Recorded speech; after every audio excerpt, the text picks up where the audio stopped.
ఈ లోకంలో మీరు చూస్తున్నవేవి శాశ్వతం కాదు.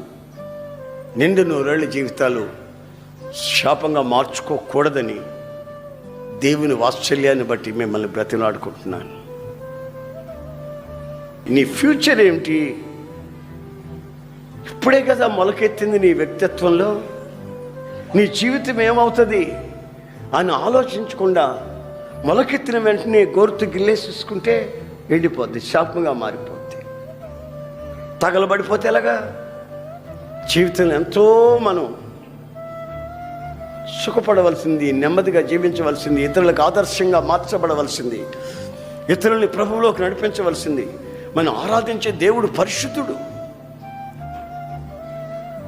ఆ పరిశుద్ధత అనే గురి మన గుండెల్లో నిలిచిన నాడు మన వ్యక్తిత్వంలో ఓ గొప్ప ఆనందాన్ని, ఆరాధనని అనుభవిస్తాం.